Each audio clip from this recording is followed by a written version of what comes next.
Oi, amiguinhos, tudo bom? Professora Jazz aqui. Nesse vídeo eu vou corrigir com vocês a prova do IFMG de 2025, a parte de matemática. Amiguinhos, eu tô exausta, eu tô quebrada, porque hoje é segunda-feira, a prova foi ontem, e eu já corrigi 3 provas só nessa brincadeira, FUNEC, Colune e IF. Se você não viu, dá uma olhada aqui no meu canal para você treinar, né, mais as questões aí, principalmente a prova do Colune, tá bom? Que tá com umas questões legais também. O que dizer sobre a prova do IF, tá?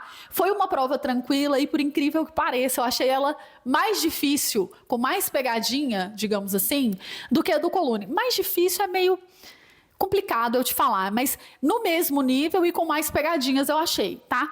Por quê, gente? Teve 3 questões de raciocínio lógico que não são triviais, aquela do dado não é trivial, aquela das bolinhas também, porque você tem que fazer uma contagem lá na figura 20, né?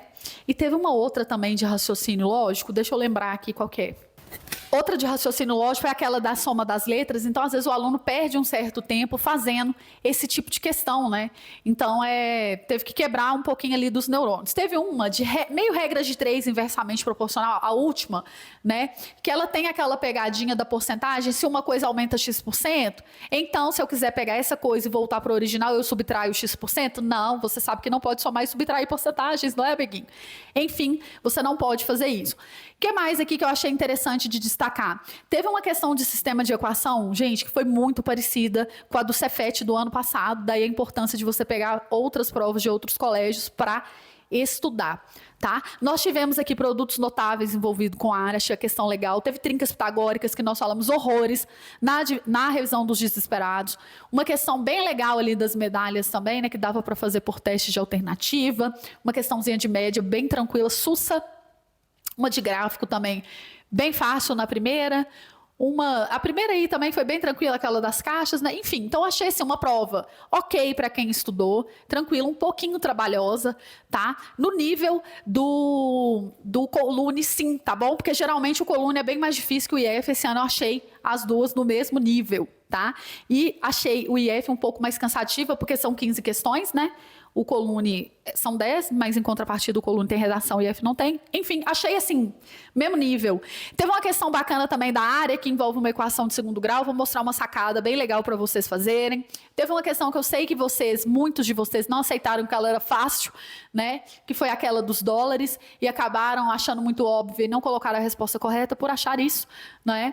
Enfim, foi uma prova legal, gostei bastante dessa prova do IF. E é isso, espero que vocês gostem dessa revisão aqui, dessa correção, na verdade. Comentem aqui embaixo como vocês foram, tá bom? Por falar em revisão, vocês lembrem que quinta-feira, revisão dos desesperados do Cefet. Se você quiser participar, ainda dá tempo, é só me mandar o Pix no valor de R$40 e entrar no grupo. Não perca tempo. Olha o tanto de coisa que eu falei na revisão dos desesperados, que foi útil para quem fez a prova do IF, do Coluna, enfim. E também pode ser muito útil para você que vai fazer a prova do Cefet no próximo final de semana. Beleza? Me chama no WhatsApp, me manda o Pix e entra logo no grupo. Nós vamos estudar o dia todo. Nós vamos maratonar em matemática na quinta-feira. Vejo você lá. E se você for um estudante do futuro, for fazer a prova do IF 2026, 2027 e assim sucessivamente, não se esqueça que na descrição deste vídeo vai estar o link para a aquisição do meu curso Matemática para Colégios Técnicos, para você estudar mais a longo prazo, tá? A revisão dos desesperados é para aquela pessoa, né, que deixou para a última hora, ou para aquela pessoa que estudou mesmo, mas que quer dar aquela cereja no bolo, ver minhas opiniões da prova, etc. Se você está ao longo do ano, é interessante que você faça um curso de resolução de questões para você saber fazer as coisas no tempo da prova. Tá? Lembrando que é tática de concurseiro que você precisa. Esse curso tem mais de 800 questões gravadas. Beleza? Então, deixa de falação e vamos para essa resolução da prova do IF de 2025. Em uma empresa, há um total de 800 caixas do produto A, 1.500 caixas do produto B e 2.250 caixas do produto C. Um operador precisa formar pacotes contendo exatamente 4 caixas do A, 6 do B e 10 do produto C. Quantas caixas do produto A e quantas caixas do produto C o operador precisará adquirir para formar o maior número possível de pacotes, de modo que não sobre nenhuma caixa do produto B? Observe uma coisa, como o A tinha 800, o B 1.500 e o C 2.200, aí eu divido pela quantidade que foi falada aqui no enunciado, ó, do pacote A, né? Vai ser 4, do B vai ser 6, então, ó, 800 dividido por 4 vai dar 200. 1.500 dividido por 6 dá 250. Qualquer coisa você pausa o vídeo e faça essas continhas aí. 1.500 dividido por 6 vai dar 250. Ok? E 2.250 dividido por 10 vai dar 225. Então, isso aqui que é meu balizador. Eu tenho que ter a mesma quantidade dos outros da quantidade aqui do produto B, certo? Quer dizer, se eu consigo formar 250 pacotes devido ao produto B aqui, então do A eu vou ter que adquirir 50 vezes 4, ok? Porque 50 vezes 4, de 200 para 250, eu vou ter que formar mais 50 pacotes. E cada pacote vai ter 4 caixas, né? Então aqui eu vou precisar de 200 do produto A. Daqui para cá são 25, ok? 25 para chegar em 250. E nesse aqui tinha 10 caixas em cada pacote. Então, vai dar 250, ou seja, né, como aqui é o respectivamente, a resposta é a letra C, ó, 200 caixas do A e 250 do produto C. Segunda vez que eu gravo essa questão, estava com o microfone desligado. Vocês acreditam? Eu vou morrer se eu gravar essa questão mais uma vez quando eu ouvir o áudio está desligado. Mas vamos lá. O gráfico abaixo, divulgado pelo Ministério da Saúde, mostra casos prováveis de dengue no Brasil ao longo das 25 primeiras semanas epidemiológicas dos anos de 2023, representados pela linha, e 2024, representados pelas barras. Então, aqui, ó, essa parte aqui, tá vendo? Mais clara é 2023 e a parte, né, mais escura é 2024. Ok, com base nas informações apresentadas, assinale o que é correto. Nas 4 primeiras semanas epidemiológicas de 23, houve uma redução no número de possíveis casos de dengue. Observe aqui, ó, as 4 primeiras semanas está aumentando, ok? Certo? Ali está falando que houve uma redução. Enquanto que no mesmo período de 2024, o número de casos permaneceu constante. Em 2024 também está aumentando. Então, a letra A, claro, completamente equivocada, certo? Vamos ver a letra B aqui. Aqui, ó. Na quinta semana, quer dizer, nessa semana aqui, de 2024, o Brasil superou a marca de 200 mil casos. Ó, na quinta semana foi 177. Não, tá errado, nem vou ler. Vou perder meu tempo com isso aqui, não. Já tá errada, né? Para uma coisa tá errada, ela tem que estar completa. Ela pode, qualquer coisa, ó, quando você quer uma frase que provar que ela tá errada, se tiver uma vírgula errada, ela já é errada. Agora, para provar que é certo, não basta uma parte dela estar certa. Ela tem que estar toda certa. Entendeu? Por isso que eu nem vou gastar minha saliva com isso. Letra C. Na 12ª semana de 2024, o número de casos prováveis de dengue foi o mais alto do ano. Então, exatamente, ó, aqui na 12ª semana, é o maior valor, certo? E ele foi superior a 4 vezes registrados na mesma semana de 2023. Observe que aqui ele é 430 e tantos, tá? Em 2023, ele não passou de 100. 100 vezes 4 é 400, então sim, ele foi superior a 4 vezes mais de aumento, né? Superior ao quádruplo dos números de casos, ok? E letra D, então essa é a correta. Letra D, na 20ª semana epidemiológica, então deixa eu só apagar aqui para poder ler. Então, a correta já é a C, né? Na 20ª semana epidemiológica, o número de casos prováveis de dengue foi o dobro do registrado na semana anterior. Então, em 2024, 20ª semana, claro que não, né? Até porque abaixou. Então, como que pode ser o dobro? Né? Então, a resposta aí da letra C bem tranquila, ok? Vamos para a questão 18. O jogo de celular Snake, também conhecido como jogo da serpente, foi lançado no início de 2000 e blá, blá, blá, blá, blá, blá, blá, blá, blá. Suponha que em determinada partida a serpente se desloque do ponto A até o ponto F. Então, ela vem aqui nesse sentido, conforme ilustrado na figura. Com base nas medidas indicadas na figura, em unidade de comprimento, qual seria a distância percorrida pela serpente caso o jogo permitisse seguir o caminho mais curto entre os pontos A e F, que é uma linha reta entre eles, né? Essa questão aqui, amiguinhos, quem estava na revisão dos desesperados vai lembrar que eu falei de trincas pitagóricas, né? Como sempre. E a questão é justamente sobre isso. Eu vou ligar o ponto A até o ponto F aqui. Mas para não poluir, vamos só pensar uma coisa rapidamente. Isso aqui vale 5 e isso aqui vale 7. Ou seja, o comprimento aqui, ó, em linha reta, digamos assim, né? Perpendicular aqui, é 12. 12 já te sopra um negocinho, não é? Se você sabe sobre trincas pitagóricas, preste muita atenção agora. Isso aqui vale 11. E isso aqui vale 3. Beleza? E isso aqui tudo vale 9. Então, esse pedaço aqui, ó, ele vale 9 menos 3, que é 6. Porque daqui até aqui é 9, Daqui até aqui é 3, então se eu tenho 9 e abato esse 3, eu fico com 6. Agora, olha nessa linha aqui de baixo. Se tudo isso aqui é 11 e esse pedaço aqui é 6, ó, se eu abater 11 menos 6, esse trecho aqui vai ficar valendo 5. Bingo, né? Temos aqui o triângulo que nós precisávamos formar. É esse triângulo aqui para calcular a medida da hipotenusa AF. Todo mundo tá careca de saber que é 13? 5, 12, 13. É o triângulo mais manjado do Brasil. Trincas pitagóricas, ok? Se você não sabia, você vai ficar sabendo, não é que você ia ter que fazer o teorema de Pitágoras. 5 ao quadrado mais 12 ao quadrado é igual a x ao quadrado. Então, ficaria assim, ó, 5 ao quadrado é 25, 12 ao quadrado 144, igual a x ao quadrado. Somando isso aqui dá 169. Nós vamos tirar a raiz quadrada de 169, que é 13. Se você não soubesse, você ia ter que fatorar e gastar um tempinho aí, tá bom?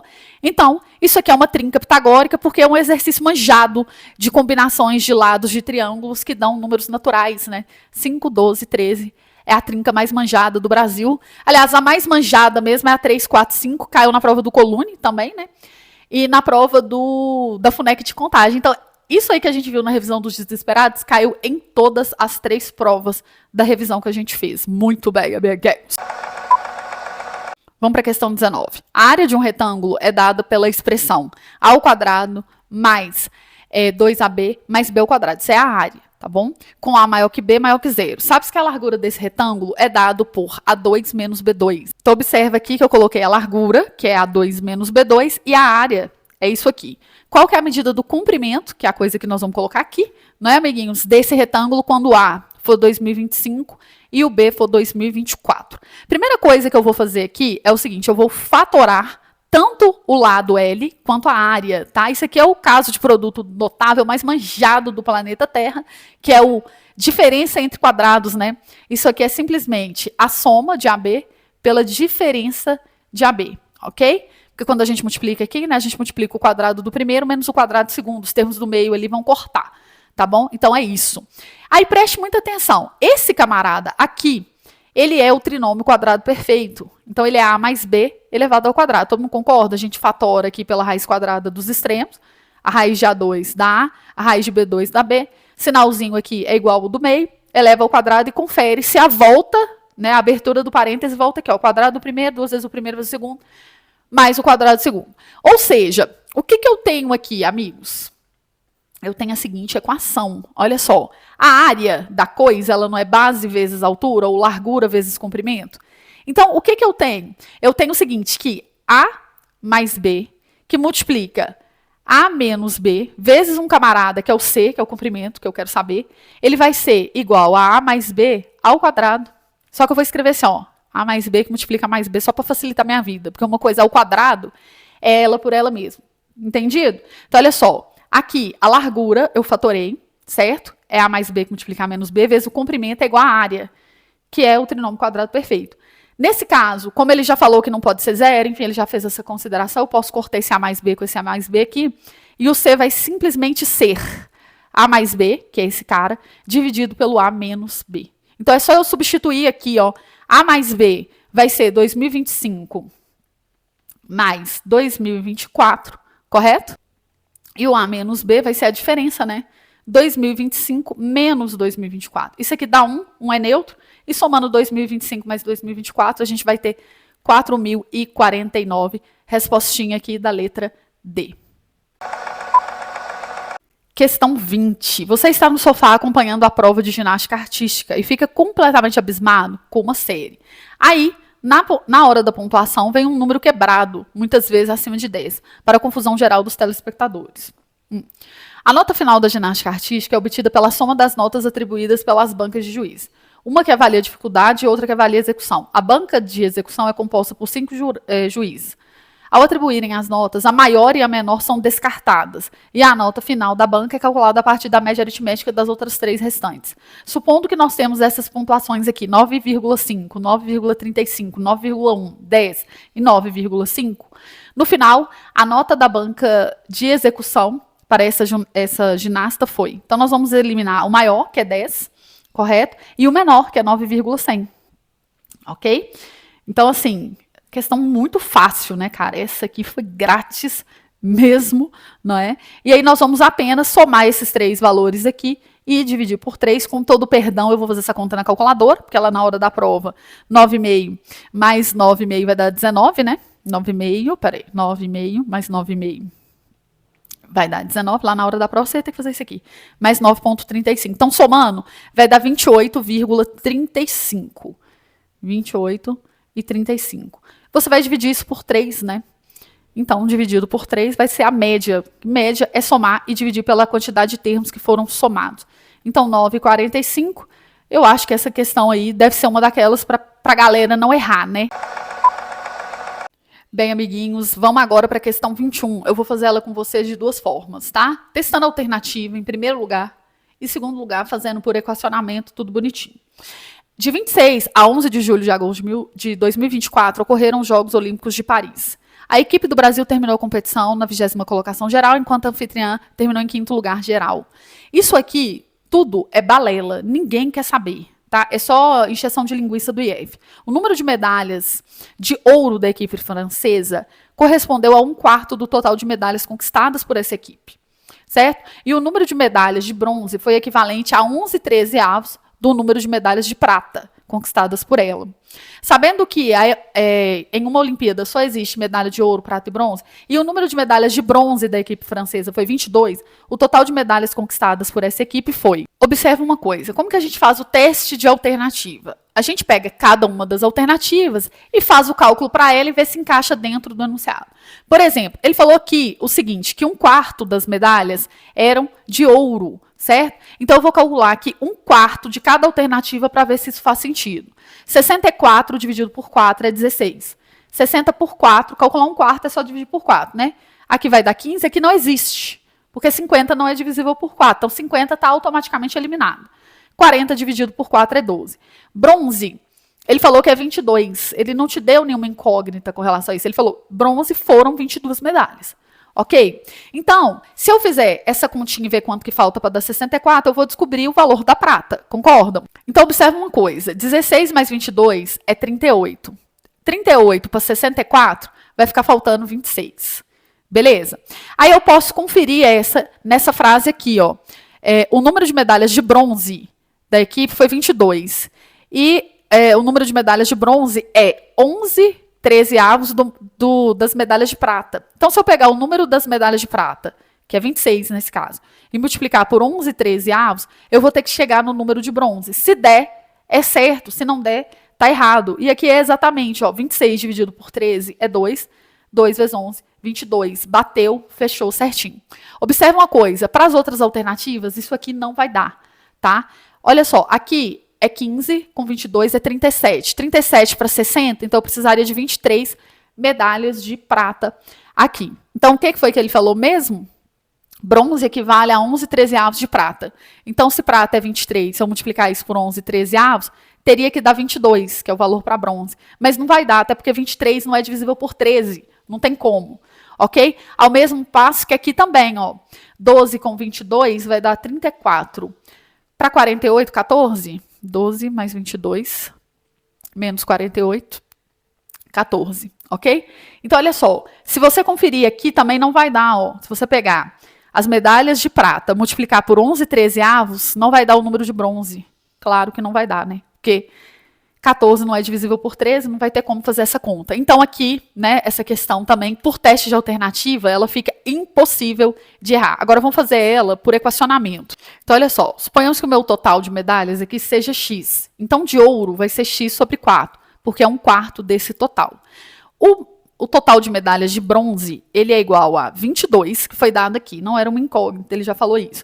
E ele falou que o número de medalhas de bronze foi equivalente a 11/13 do de prata. Então, se o de prata é Y, eu posso falar o seguinte, que 11/13 de Y é igual a 22, porque é exatamente isso que ele está falando. Ó. O número de medalhas de bronze, quer dizer, 22, que é o número de bronze, ele é equivalente ao quê? 11/13 do número de medalhas de prata, que é esse Y aqui.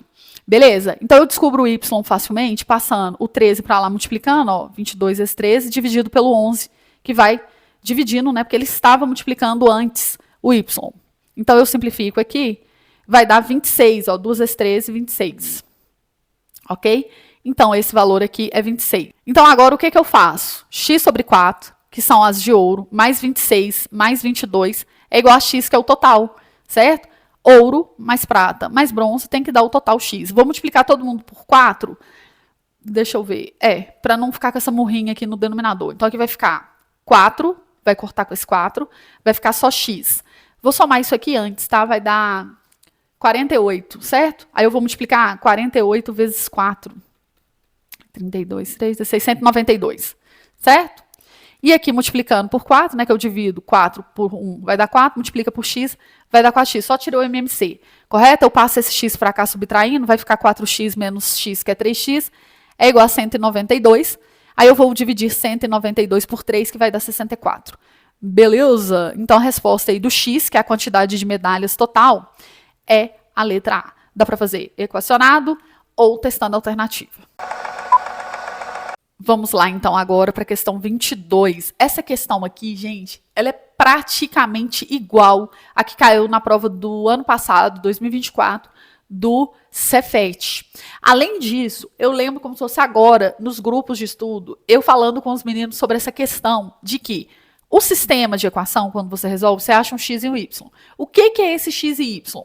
Tá? É o cruzamento de duas retas, porque isso aqui, ó, na verdade, é uma equação de reta disfarçada. Eu vou mostrar para vocês. A de baixo também. Então, eu vou ter duas retas que se cruzam. O cruzamento de duas retas é um ponto. Esse ponto é uma coordenada x, uma coordenada y. É isso que a gente está buscando aqui. Beleza? Então, olha só. Uma equação do primeiro grau com duas incógnitas é ax mais by mais c igual a zero, com a, b e c pertencente aos reais A e B não simultaneamente nulos, representa uma reta no plano cartesiano. Observa que aqui ele escreveu de uma maneira um pouco diferente do que a gente está habituado. A gente está habituado a ver a equação da reta na forma y é igual a x mais b, certo? Mas, enfim, isso aqui é só uma maneira diferente de escrever esse valor da equação. Beleza. Assim, pode-se representar geometricamente a solução de um sistema de equação do primeiro grau pela interseção entre duas retas no plano cartesiano. Foi exatamente o que eu falei, tá bom? Dado o sistema, a alternativa que representa as retas da solução são quais, né? Qual que é a alternativa aqui? Observa uma coisa. Vamos deixar escrito na forma que a gente está mais habituado? Essa primeira equação aqui que eu vou escrever de rosa, ela é y igual a menos 2x, vou mandar o 2x para cá, ele vai negativo, menos 2x mais 5. Observe uma coisa, isso aqui é uma reta decrescente, porque o A dela é negativo. E ela cruza lá no eixo Y, no 5, porque o B dela é igual a 5, ok? Então, por exemplo, ó, ela poderia ser essa aqui, poderia ser essa aqui ela não poderia ser, porque ela não está cruzando aqui no 5, e nem essa aqui, porque aqui está num outro lugar qualquer da Terra, tá bom? Então, as alternativas C e D estão automaticamente desclassificadas. Ok? Se você quiser tirar a raiz aqui, pelos meus cálculos aqui, essas duas estão iguaizinhas, tá? Nem precisava de você resolver o sistema. Era só você saber desenhar as duas retas aqui que você já ganhava a questão, tá? Agora, eu vou fazer o seguinte, eu vou passar esse 2y para o lado e o x para o outro. Então, vai ficar assim, ó, 2y igual a x. Perceba aqui, passei para cá, ficou positivo. E o x do outro lado, positivo. E eu vou passar o 2 agora dividindo. Então, vou até escrever de outra cor. Y é igual a x sobre 2. Observa que isso aqui é uma reta, também crescente, e ela toca na origem. Por que ela toca na origem? Porque o termo B dela, né, o termo independente é 0.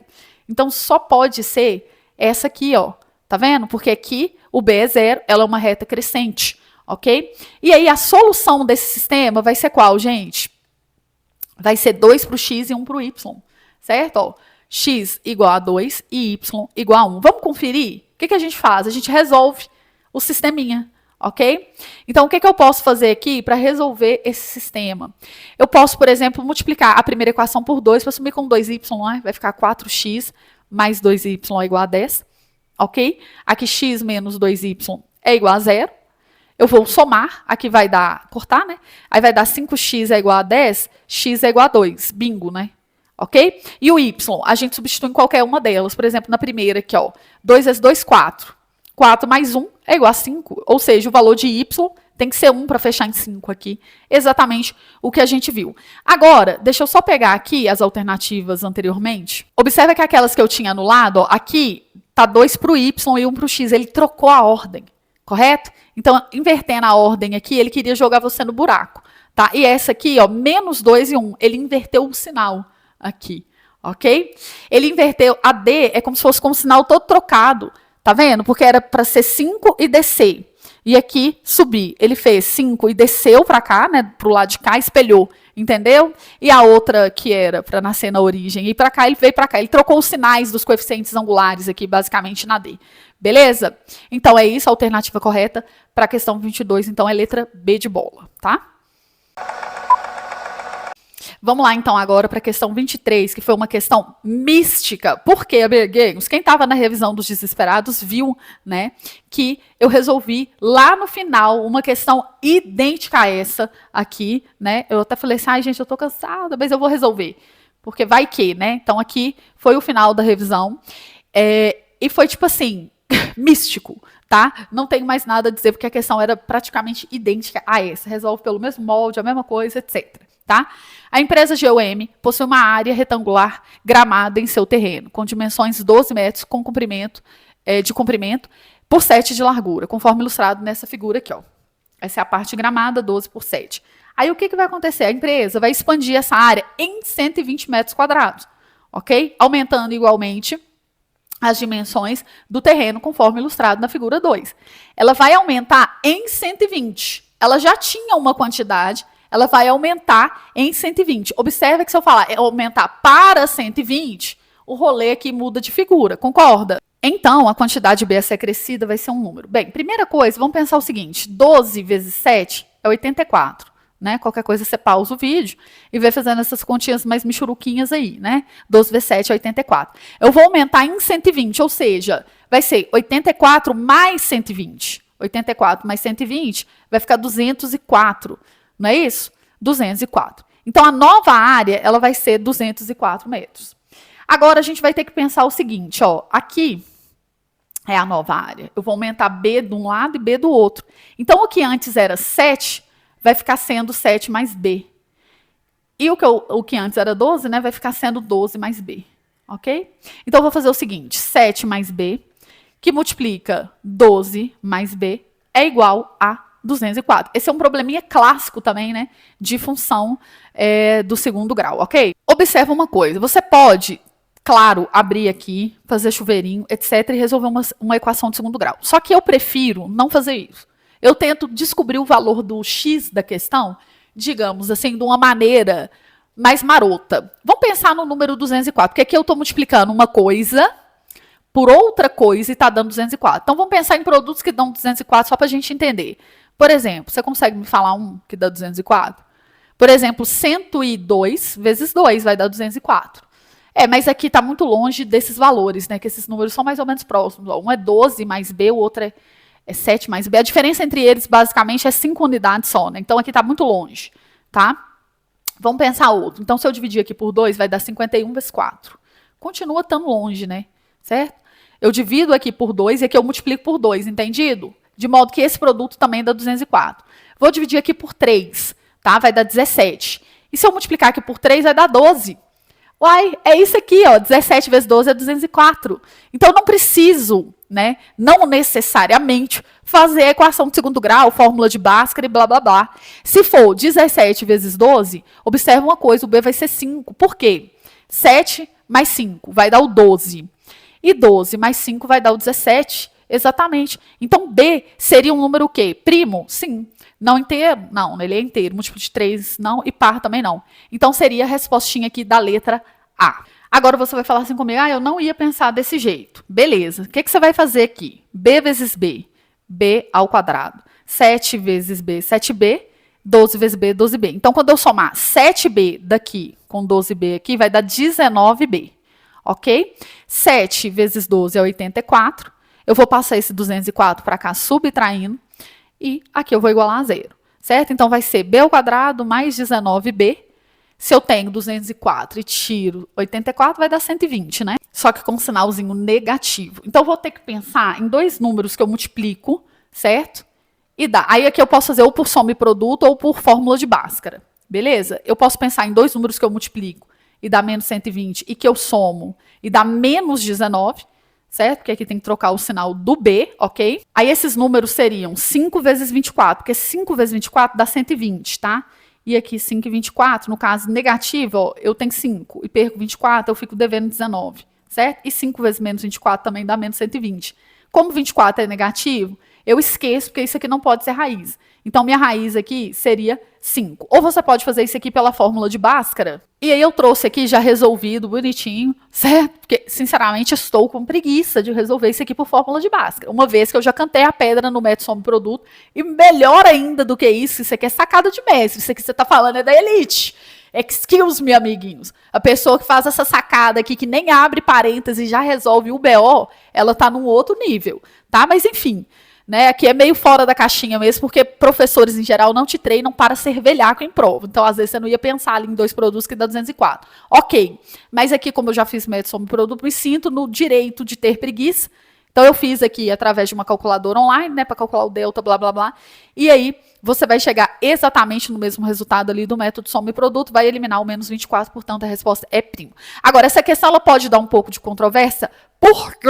Porque é o seguinte, aqui ele fala expandir em 120. E a pessoa pode ler expandir para 120, como eu falei. Se você colocar para 120, preste atenção, isso é errado. Você está criando fanfic de português errada. Mas você teria aqui, no caso, 12 mais B, que multiplica 7 mais B, igual a 120. Essa equação ia ficar B ao quadrado, certo? Aqui, ó, B com B, B ao quadrado. Somando 7 mais 12 vai dar 19B também, né?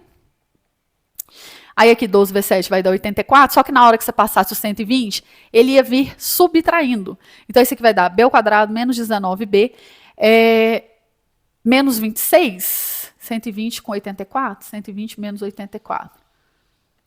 36. Tá? Menos 36. Aí você vai jogar essa equação na fórmula de Bhaskara e os seus resultados vão dar não inteiros. Então, olha aqui, eu trouxe ela resolvida, né? Pela calculadora online, digamos assim, para vocês verem, ó, que fazendo essa equação ali, aqui é mais, tá?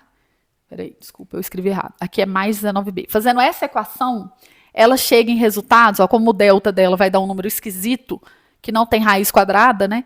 Exata, ela vai dar números não inteiros. Beleza? Então, por isso, ela pode gerar um pouquinho aí de dificuldade nas pessoas, pela questão da interpretação.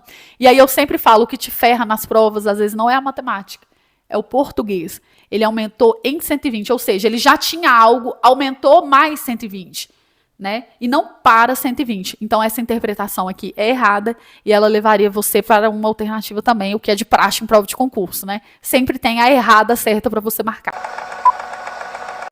Questão 24. Essa questão também, ela pode gerar uma polêmicazinha. Por quê, né? Os alunos esquecem que quando a gente faz um aumento de mais de 100%, a gente tem que tomar cuidado. Eu treinei com esses meninos do VIP, gente, eu ficava assim, isso aqui é a pegadinha mais vulgar de prova. Eu enfatizo, eu sou mexicana, para o aluno não cair nesse golpe baixo. Espero que aluno meu não tenha caído nisso. Tá bom? Em 2024, o Brasil celebra os 30 anos do Plano Real, um marco econômico que retirou o país de uma era de hiperinflação.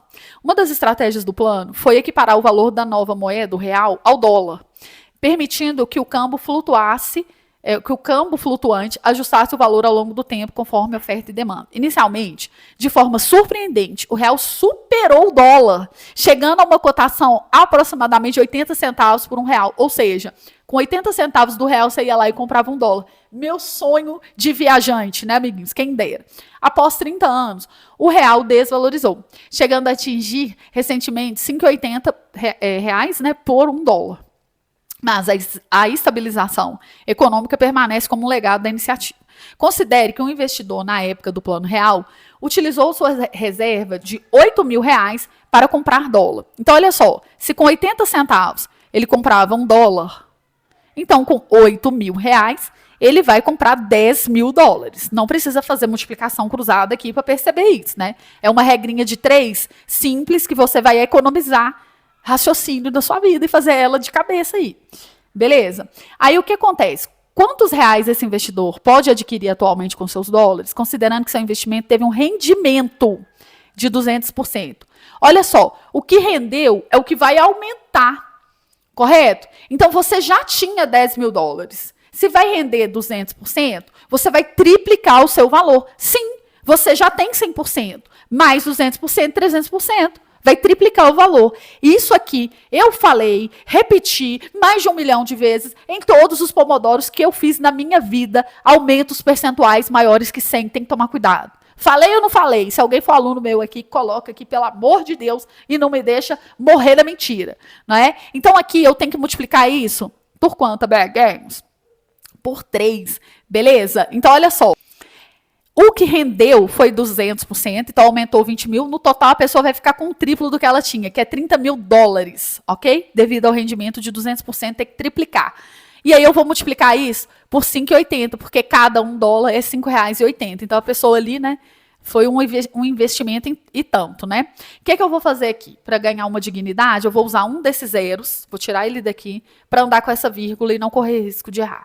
E agora eu vou multiplicar, então, 3 mil por 58, certo? Vou fazer aqui no off e vai dar exatamente a letra E, ó, 174 mil. Eu ouvi um aluno no grupo público que eu tenho de WhatsApp, inclusive se você não sabe, fica sabendo, eu vou deixar aqui embaixo na descrição ou algum QR Code aqui, enfim, do grupo público de WhatsApp. E o aluno falou assim, eu achei 174, mas eu achei muito óbvio e marquei a letra C. Gente, para de se menosprezar. Sabe? Você fez o cálculo, cara, correto. Você enxergou a pegadinha, tá? E você foi lá e marcou errado, porque você não confiou em si próprio. Porque a pegadinha aqui, ela é justamente essa. Como fala que o rendimento é 200%, a pessoa acha que o cara vai ficar só com 20 mil dólares. Aí pega 20 mil dólares e multiplica por 5,8 e cai na resposta da letra C de cair do cavalo. Né? Essa pegadinha é mais velha que andar para frente. Aumentos percentuais maiores que 100%, ok? Vamos agora para a questão 25. Com o objetivo de proporcionar uma sensação de amplitude ao seu comércio, Arthur decide instalar um grande, né, espelho na parede dos fundos do estabelecimento. Ao chegar para fazer o orçamento, o vidraceiro percebe que será necessário fazer um recorte de vidro devido à estrutura retangular presente na parede, exatamente no local onde o espelho será instalado. Esse recorte aqui.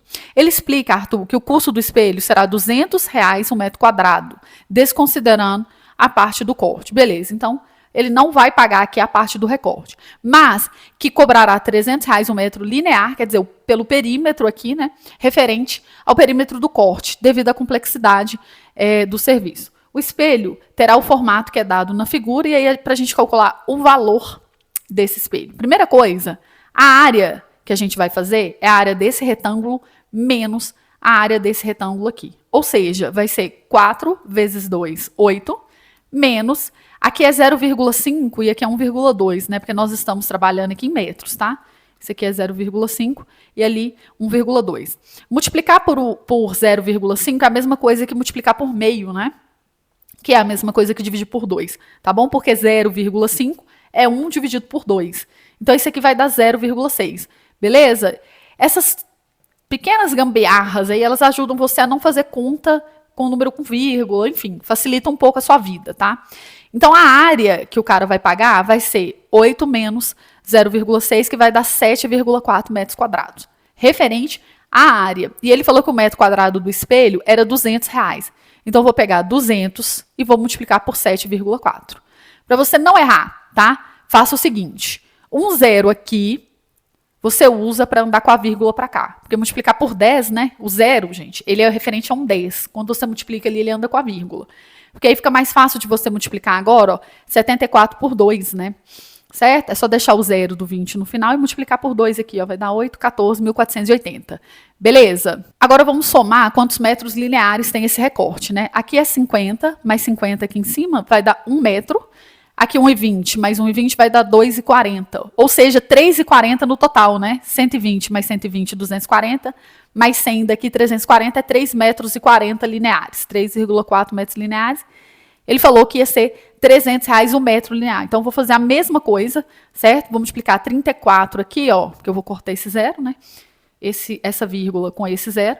Então, vou multiplicar 34 vezes 30. É só deixar o zero aqui no final e fazer 3 vezes esse valor aí. Vai dar 12, vai 1, 9, 10. Então, o resultado vai ser 1.480, que tinha dado antes, mais 1.020, né? 1.480 mais 1.020 vai dar exatamente R$2.500. Resposta aqui da letra C, ok?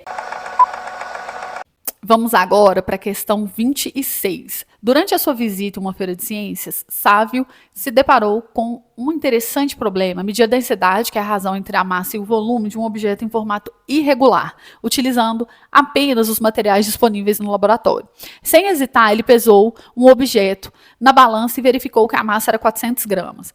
Em seguida, ele pegou um recipiente com a forma de um prisma reto de base quadrada, certo? Mediu o lado de um dos lados da base, obtendo 10 centímetros. Encheu com água até a altura de 15 centímetros. Depois ele mergulhou completamente o objeto no recipiente, como mostrado na figura, e observou que a altura do líquido subiu para 17. Ou seja, né, ele aumentou 2 centímetros aqui, ó, de altura na lâmina d'água. Com as medidas fornecidas e sabendo que o objeto não absorvia água, Sávio concluiu corretamente que a densidade do objeto era quanto? Observe uma coisa, tá bom? A densidade, talvez você não soubesse, que é massa sobre volume. Mas aqui ele te dá na unidade, ó, grama dividido por centímetro cúbico. Ou seja, você tem que pegar a quantidade de gramas que o material tinha e dividir pelo volume dele. Mas como que você vai saber o volume dele? O volume do objeto é o volume de líquido que ele desloca. É o princípio de Arquimedes, né? Inclusive, essa mesma questão, claro, com outros números e outro contexto, ela já caiu nas provas de Cefet e Coltec na parte de Física e Química, tá bom? Então, claro, ela pode cair muito bem na parte de matemática, afinal de contas, matemática é a mãe da galera toda das exatas, né, amiguinhos? Então, qual que vai ser o volume desse objeto? Já que a massa dele a gente já sabe. O volume vai ser o volume do líquido deslocado, que vai ser quanto? Vai ser exatamente 10 aqui, vezes 10, vezes 2 de altura, porque subiu 2 aqui na altura, ok? É como se a gente estivesse colocando aqui, ó, um outro paralelepípedo, certo? Com base 10 por 10 por 2, que tem o mesmo volume desse corpo, porque o volume dele é o volume do líquido que ele desloca. Entendido? 10 por 10 por 2, que é a diferença entre 17 e 15. Então, isso aqui vai ser em centímetros cúbicos. Eu estou multiplicando centímetro por centímetro por centímetro. Ok? Então, eu vou pegar a massa, que é 400 gramas, e vou dividir por isso, certo? Então, aqui é só cortar os zeros, ó. 1, 2, 1, 2, 4 dividido por 2 gramas por centímetros cúbicos, resposta da letra A. Essa aqui é uma questão de raciocínio lógico, bem estilo charadinhas, né? E também, para quem lembra da nossa lista, né, de raciocínio lógico, nós trabalhamos no VIP, essa lista aqui foi aquela que o professor Laércio tinha feito, tem uma questão aqui muito igual, quer ver? Essa aqui, ó. Tá vendo? E aí você vai fazendo as jogadas para descobrir os algarismos. Então é uma questão muito parecida que a gente já tinha treinado em algum tempo aí do grupo VIP, tá bom? Um professor de matemática do IFMG propôs um desafio. Ele selecionou 4 alunos da turma do curso de automação e solicitou que cada um sugerisse um número de 4 algarismos que poderia ser o resultado da seguinte soma. IGO mais MOA dando IFMG. Cada letra corresponde a um algarismo do sistema de numeração decimal. Letras distintas representam algarismos distintos e letras iguais representam o mesmo algarismo. Certo? Então, aí aqui o que aconteceu? Os alunos escolhidos foram Ana, Beto, Carlos e Daniela, que apresentaram os seguintes números, né? Vamos ver aqui, a Ana falou que o resultado IFMG vai dar 2.435, o Beto 1.297, o Carlos 9.820 e a Daniela 1.093. Com base nas informações ali, né, dadas pelos alunos, o professor de matemática concluiu que apenas um deles indicou um número que realmente poderia ser representado, e esse aluno foi quem? Eu já vou te falar logo de cara, só pode ser o Beto ou a Daniela. Por quê? Ai, Jess, como assim? Você vai soltar essa no meu peito de uma vezada? Observe uma coisa, tá? Se aqui, ele falou que cada uma dessas letras é um algarismo. E são algarismos diferentes. Então, na pior das hipóteses, uma letra aqui 9, por exemplo, com uma 8, aqui daria 17, vai 1. Então, aqui, ó, 1 que vai descer aqui, o I só pode ser 1, certo? Mesmo que tivesse vindo mais um aqui para cima, por exemplo, aqui fosse 9, aqui fosse 8, ó, ia dar 18, e aí 1 para cá, e eu vou descer esse 1, que é exatamente o valor da letra I. Então, aqui, só pensando nisso, a gente já eliminaria a Ana e o Carlos, ok? Então, o que eu sei? Eu sei que o I tem que ser 1, não tem outra opção para ele. O I é igual a 1. Essa questão ela tem que ser testada, tá tá bom? Porque a gente tem muito poucas dicas do que temos aqui. Então, por exemplo, eu poderia testar esse cara, falar que é um 1.297 e trabalhar com essa hipótese, encaixando os valores aqui, de modo que eu ia testar para ver se está correto. Então, observe uma coisa. Se o Beto está correto, se o Beto estiver correto, esses vão ser os números. Isso aqui é uma certeza plena e absoluta que a gente tem na vida. O I vale 1, tá bom? Porque eu acabei de explicar anteriormente. Então, se o F valer 2, enfim, aqui 9, 7, aí o que a gente vai ter? Bem, se o F for 2, o M poderia ser 1. Então, 1 mais 1, 2. Só que o exercício fala que não pode repetir. Se a letra for diferente, ela não pode ter o mesmo resultado. Então, aqui não poderia ser 2. Então, aqui poderia dar o resultado 12, a gente deixa o 2 e eleva o 1, certo? Poderia, só que aqui é 1, certo? Eu vou somar 1 mais um cara que elevou, mais o M, e vai dar 12. Então, observa uma coisa. Ó, a soma desse cara, mais o cara que elevou aqui, ela vai ter que ser quanto? Ela vai ter que ser 11, porque eu já estou batendo um aqui, né? Aqui elevou uma pessoa, um númerozinho, mais um M, e vai dar 2. Observe uma coisa, que o M é 9. Então, vamos pensar aqui comigo, rapidamente. Se o M for 9, como a gente está testando, isso aqui dá 10. Eu teria que ter elevado 2 para cá, mas elevar 2 aqui é impossível. Por quê? Pelo mesmo caso que eu falei anteriormente, ainda que aqui fosse 9 e aqui fosse 9, ia dar 18, eu ia, no máximo, aqui, elevar 1 para cá, ó. E aí a soma ia dar 19, e aqui só dá para elevar 1 na pior das hipóteses. E observa que aqui eu ainda repeti o valor 9, que é o maior possível. Como não pode ser 9, porque o 9 já foi usado aqui teria que ser outros números, ó. Então, nunca que ia ser elevado 2 para aqui fechar em 2. Ou seja, o Beto não pode estar correto. Então, nesse caso, só a Daniela que poderia estar correta. Ok? Então, vamos colocar aqui a hipótese da Daniela. Então, o F vale 1, o M vale 9 e o G vale 3. Então, aqui, ó, é 9. Ok? Vamos pensar aqui. 1 mais 8, 1 mais 9, 10. Deixei o 0 e elevei o 1. Beleza, bacana. Então, isso significa que ninguém pode ter elevado para cá. Não pode. Essa soma aqui, ela tem que dar 9 sem elevar 1. Ou seja, tem que dar 9 mesmo, né? O G aqui, ele vale 3. Então, o O tem que ser 6, porque 6 mais 3, 9. Se o O for 6, aqui para dar 3, a gente vai ter que ter, né? Isso aqui valendo quanto?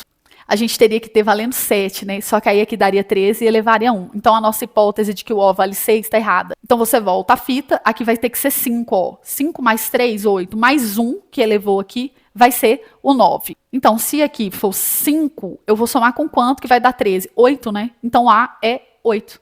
Beleza? Porque 5 mais 8, 13. Vamos escrever aqui, ó.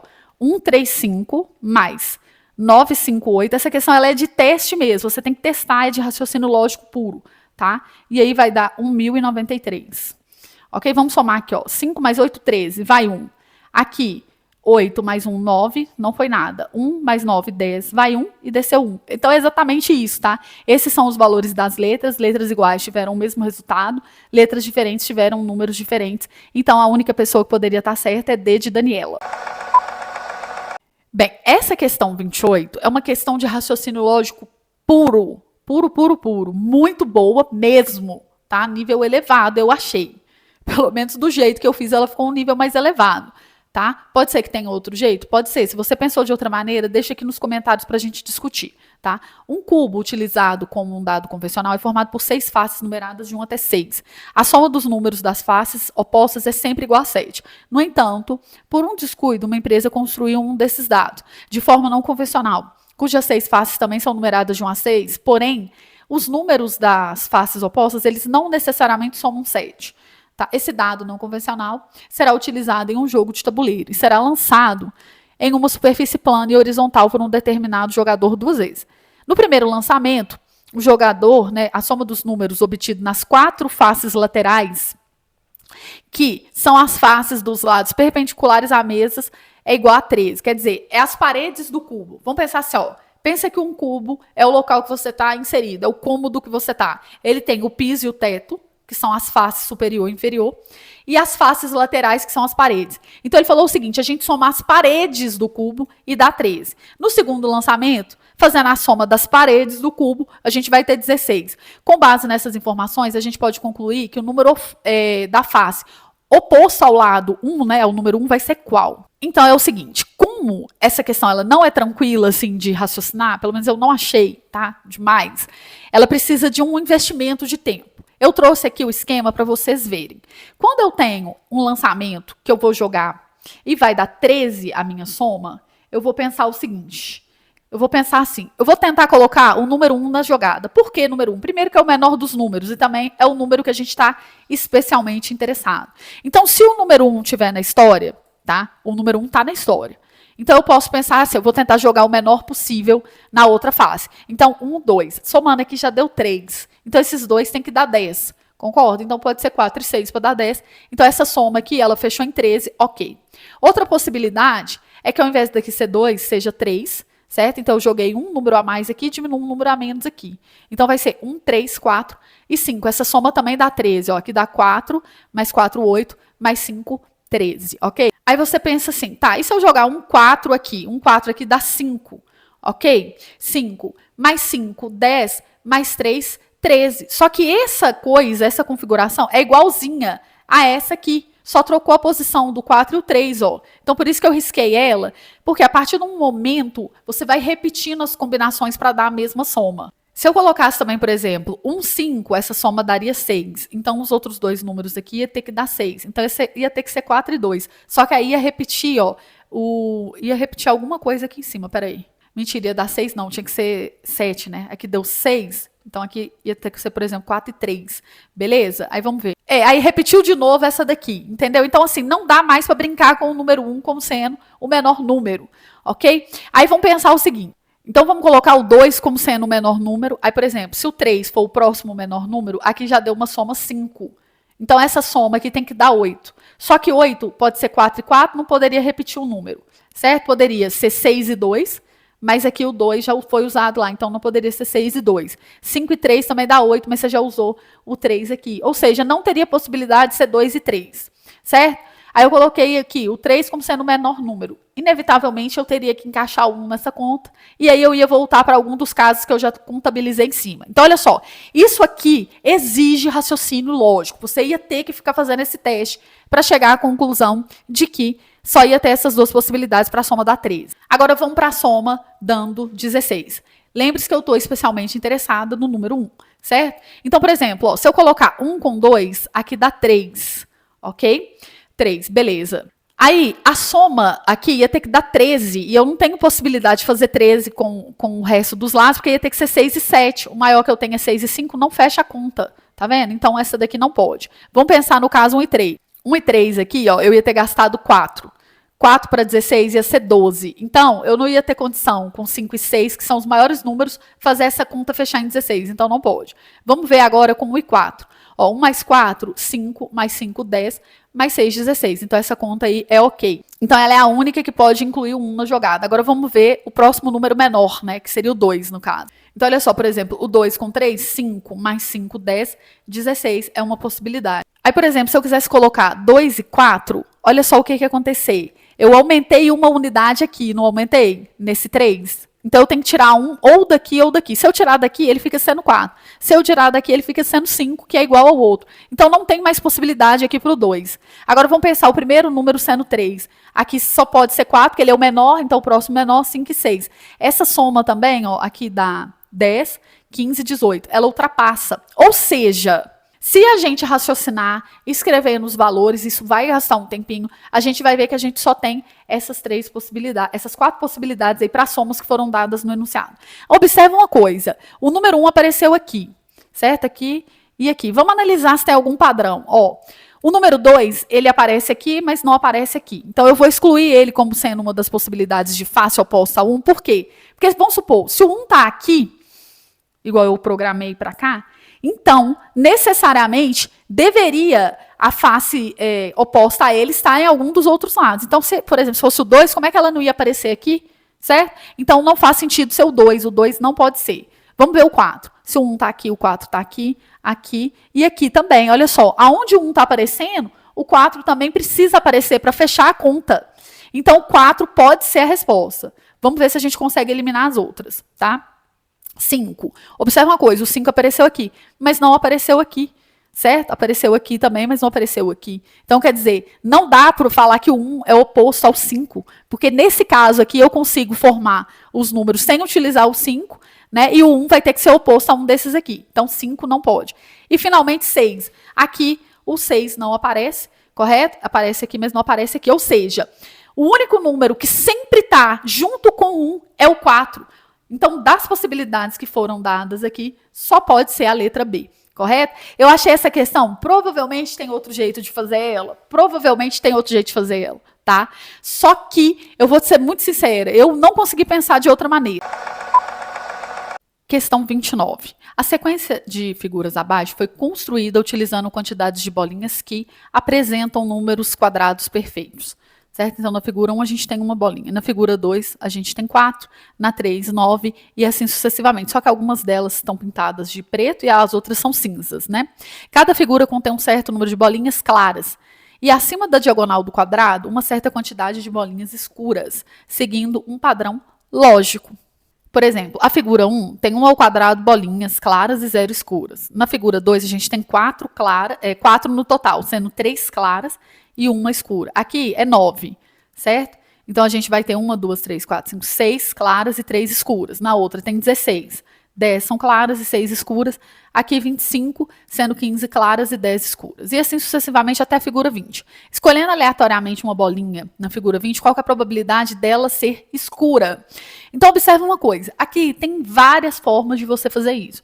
Mas o que você tem que observar é um padrão para você poder falar quantas bolinhas escuras vai ter lá na figura 20. Por exemplo, observa aqui que na figura 1, eu tenho, na figura 2, desculpa, eu tenho 1. Aí na figura 3, ó, eu tenho 2 mais 1. Na figura 4, 3 mais 2 mais 1. Na figura 5, 4 mais 3 mais 2 mais 1. Ou seja, o que eu raciocinei, Jéssica, foi uma quantidade, já que eu estou lá na figura 20, eu vou somar 19 bolinhas assim, porque essa primeira eu nunca pego, certo? Ela sempre vai ser clara.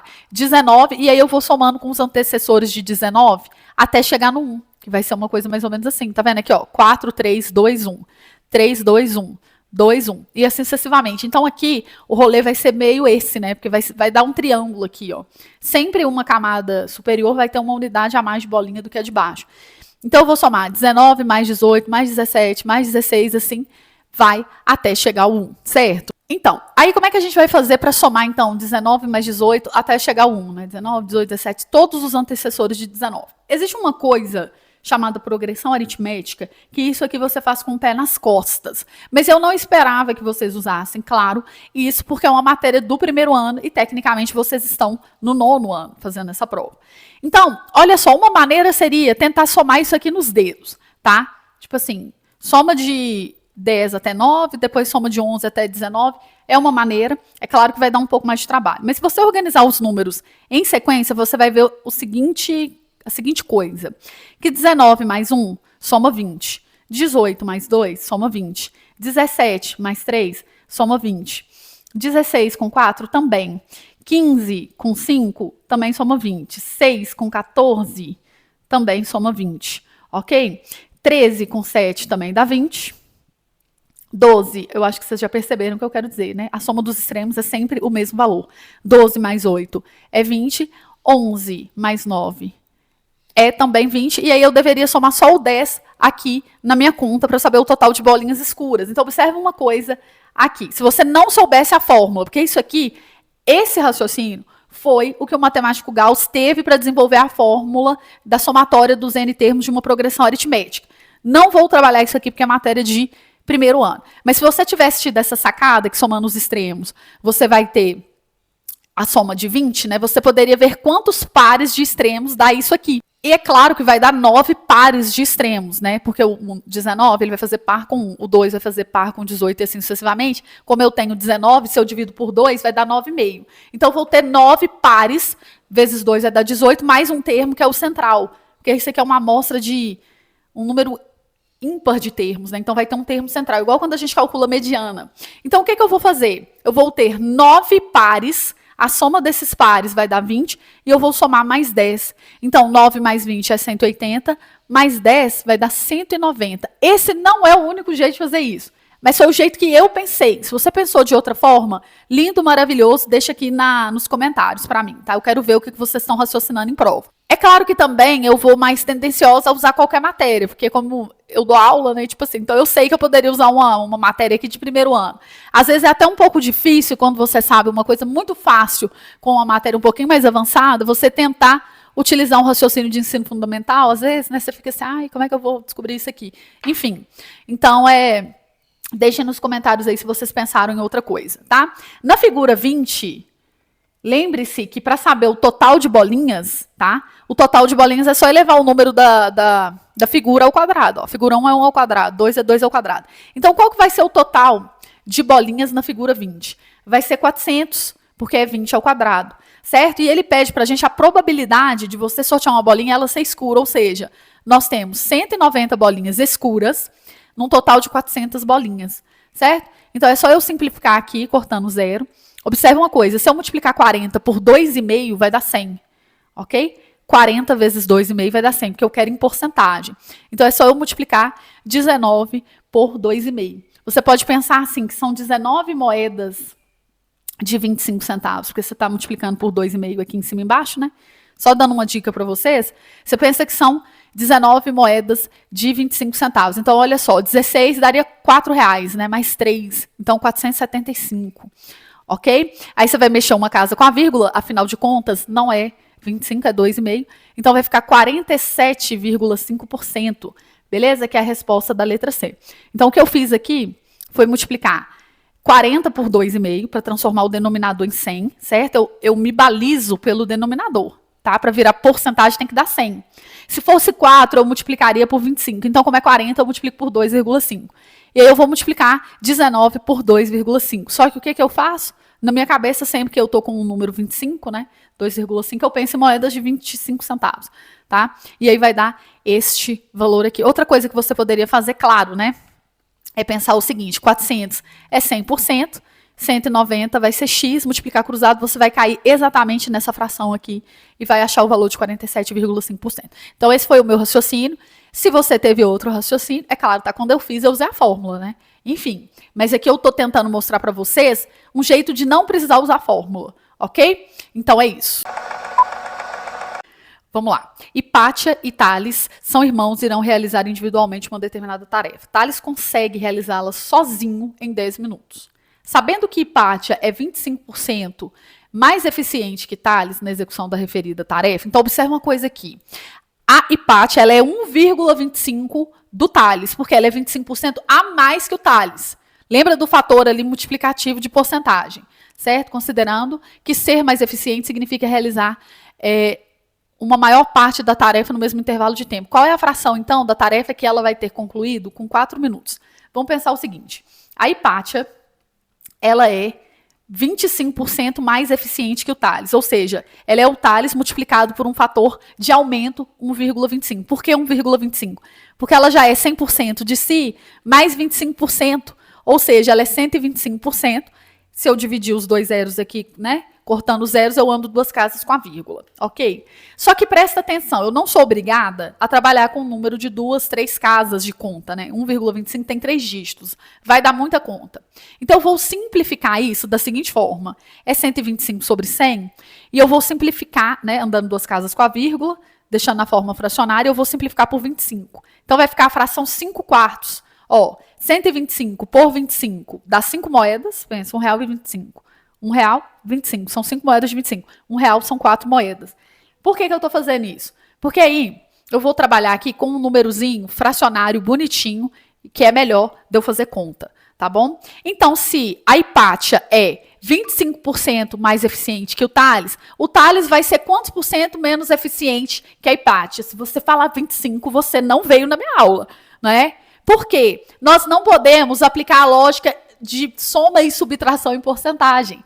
Nós temos que aplicar de multiplicação e divisão. Então, olha só, se a Hipátia ela é 5 quartos de Thales, então o Thales ele é 4 quintos de Hipátia, porque eu passo esse 4 para cá multiplicando, certo? E o 5 dividindo. Observa uma coisa aqui, gente. Se eu multiplicar aqui em cima e embaixo por 20, ó, o denominador vira 100. Então, o Thales ele tem 80% da eficiência da Hipátia. né? Ela é 25% a mais que ele é 20% a menos que ela. Olha só, porque ele é 80% dela. Tá vendo aqui? 4/5 é 80%. Então, ele é 20% a menos que ela. É um pouco estranho você pensar assim, mas quem já está acostumado a trabalhar com porcentagem sabe que isso é real oficial. Por exemplo, vou te dar um exemplo aqui. Você tem um objeto custando R$100. Aumenta 25% desse objeto. Vai dar 125. Agora, qual que é, certo, a diminuição percentual que você deve fazer para que ele volte a ser R$100? Você tem que diminuir R$25 em R$125, ok? A diminuição é com relação a esse último valor, certo? Eu simplifico isso aqui em cima e embaixo por 25, aqui vai dar 1/5, correto? Aqui dá 1, aqui dá 5 moedas de 25 centavos. Multiplica em cima e embaixo por 20 para você ver. Aqui vai dar 100 e aqui vai dar 20. Ou seja, se uma coisa aumenta 25%, para ela voltar a ser o original, você tem que abaixar 20% e não 25%. Se somar e subtrair porcentagem fosse certo, todo mundo passava nas provas fácil. Então, muito cuidado com isso. Ó, tô meia hora aqui, ó, falando isso para vocês. E eu falo sempre nas revisões que isso aqui é pegadinha de prova. Então, aqui só recordando, ó, aqui é H, né? O Thales, ele é 5/4 da Hipátia, ok? Então, eu posso dizer o seguinte, se o Thales gasta 10 minutos para fazer uma tarefa, a Hipátia vai gastar 4/5 desse valor, que é 80% desse valor. Ou seja, ela gasta 8 minutos, porque ela é mais eficiente que o Thales, 25%, correto? Novamente, eu vou frisar para que você não fique confuso. Olha só, se você olha de 10 para 8, você fala, mas abaixei 20% que eu abaixei 2. Mas olha, de 8 para 10, você não aumentou 2? 2 em 8 não é a quarta parte? Ó, 2, 4, 6, 8. 2 em 8 é a quarta parte é 25%. Então, observa uma coisa, a Hipátia, ela ia fazer essa tarefa com 8 minutos. Quer dizer, então, com 4 minutos, ela vai fazer qual fração da tarefa? Metade da tarefa, beleza? Essa questão ela pode dar um pouquinho de confusão mental, porque as pessoas imploram para trabalhar com soma e subtração de porcentagem, e não pode. Aqui é um exemplo clássico de que não pode trabalhar com soma e subtração de porcentagens. Aqui, como que seria um jeito muito errado do aluno fazer? Ele pensar assim, o Thales gasta 10 minutos para fazer uma tarefa, então eu vou tirar 25% aqui para achar o que a Hipátia gasta. Não é 25%, lembra que eu estou fazendo do jeito errado, tá? Que muita gente pode ter pensado. Aí ele pensa, então vai dar 7,5 minutos. Então, o que que a gente pensa? Com 7,5 minutos, ela faria 100% da tarefa. Então, com 4 minutos, ela vai fazer quantos por cento da tarefa? X, aí você multiplica cruzado, vai ficar 7,5x é igual a 400. Passa esse 7,5 para cá, né? Certo? Aqui, ó, eu vou fazer o seguinte. Eu vou cortar um zero para cá, né, multiplicar por zero e colocar mais um zero no quociente, para poder fazer essa conta com mais dignidade. E vou simplificar essa fração, certo? Dá para eu dividir aqui por quanto? Hein? Dá para dividir por 25, né? Vamos pensar, R$40 em moedas de 25 vai ser 160. E 75 vai ser 3, né? Vai dar 3 moedas. Então, vou dividir 160 por 3, vamos ver aqui. Vai dar 50 e poucos e uns quebrados. Tá? 53,3%. Certo? 53,3% seria um pouco mais do que 50%, que é 1/2. Mas mesmo assim não tem alternativa, né? Porque 8 em 10, aqui, ó, é 80%. Vamos só colocar em forma de porcentagem. Aqui 50%, aqui 200, né? Certo? E aqui, ó, 8 em 25, é só multiplicar em cima e embaixo por 4. Vai dar 32%. Então, é isso, né? Mesmo fazendo errado, se você tivesse feito isso aqui errado e depois fazendo uma regrinha de 3, simples, né? Daria certo, porque você ia ficar por uma resposta próxima e acabar arredondando ali para meio. Mas eu espero que tenha ficado claríssimo que quando uma coisa é 25% a mais que a outra, aquela primeira não é 25% a menos do que a maior, certo? Cuidado com isso, tá bom?